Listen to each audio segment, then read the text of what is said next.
Your Classical Storytime is supported by Minnesota Neuropsychology, dedicated to helping build a future where neurodiverse learners are empowered to use their strengths and overcome learning challenges. You can visit fallinlovewithyourbrain.com to schedule your evaluation. Welcome to Your Classical Storytime. I'm Scott, with a story called The Ant and the Grasshopper, featuring music by Antonio Vivaldi.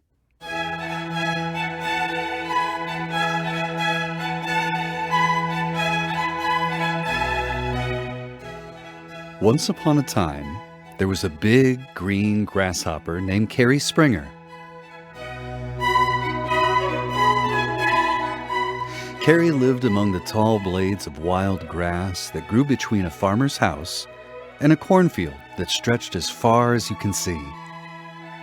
Carrie spent her days either eating or playing music. Her favorite food was everywhere. She ate fresh flowers and new leaves, vegetables and seeds, and she loved all the tall weeds that grew by the road. One morning, after stuffing herself with an entire tulip petal, Carrie sat down in the center of the flower to rest and play a song on her little violin.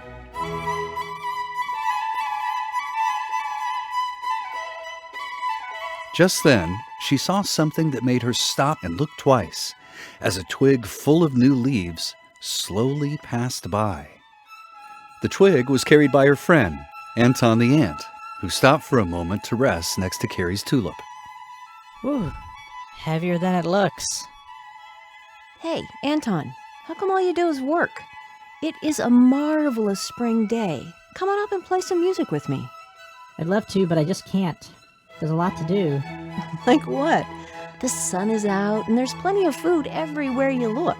That's true for now, but we need to prepare for winter. Just you wait. Carrie just laughed and told Anton he was being silly, You're so silly. then sprang from the tulip and disappeared into the cornfield. It wasn't long before the summer sun started to bake the land, and Carrie loved nothing more than to find a nice spot to relax, soak up the rays, and play a few of her favorite songs.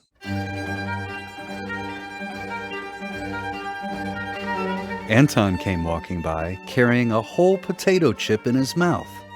And once again, Carrie invited Anton to join her. You're still working, Anton? It's a marvelous summer day. Why don't you take it easy for a while? Play some music with me. What? I can't understand you when you talk with your mouth full. I'd love to, but I just can't. But the summer days are so long. Surely you can stop and relax just for a bit. That's true for now, but we need to prepare for winter. Just you wait. Anton picked up the chip and went on his way back to the anthill, and Carrie nibbled on some grass and went back to her music.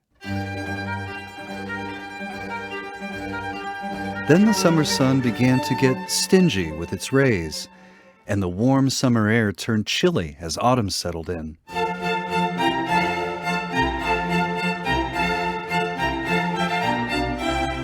The vegetable garden was almost empty, and the corn was harvested, and crisp leaves littered the ground all around.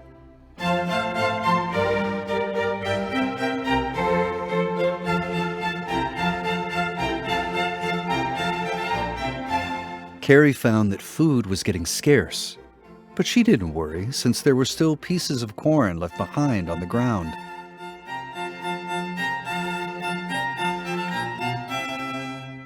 She happily crunched on the dried-out kernels, playing little songs that matched her munching.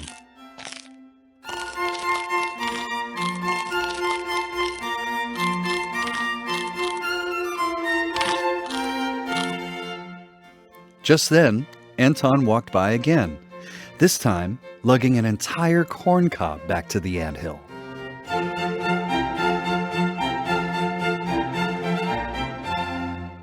Anton, surely you can take a few minutes to visit and play some music now, can't you?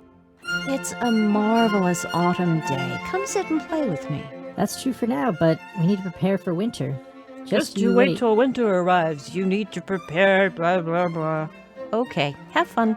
Carrie went back to her dry corn niblets and her munch-matching music. Soon after, winter arrived and covered everything with a blanket of fresh snow.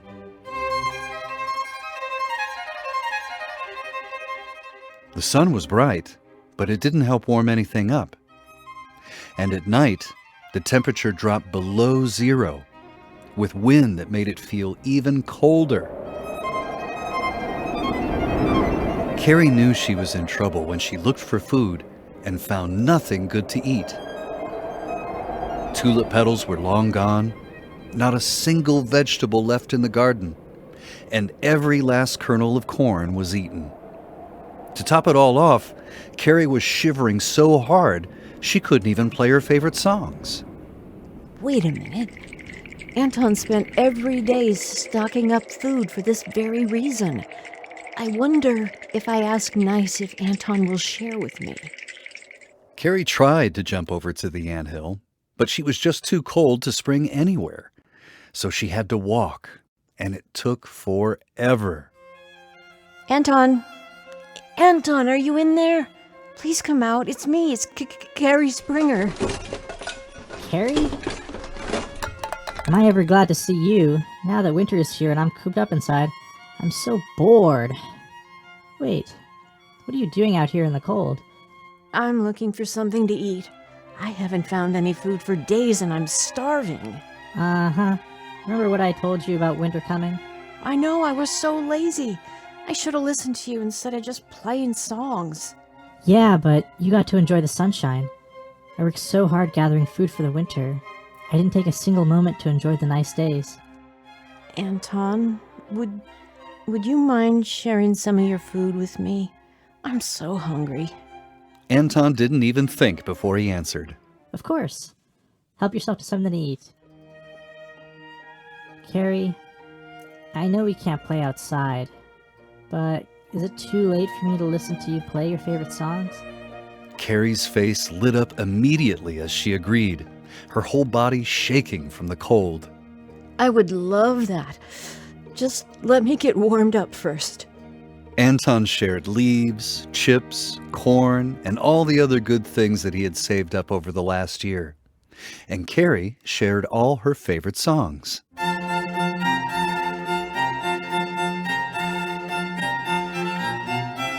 Carrie Springer learned that as much fun as it is to play all day, it's important to work too and be prepared for the future.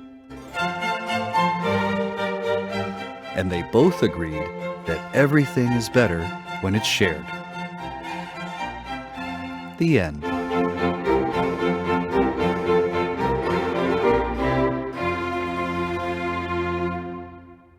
Thanks for listening to Your Classical Storytime from American Public Media. Explore the rest of our library at yourclassical.org/storytime.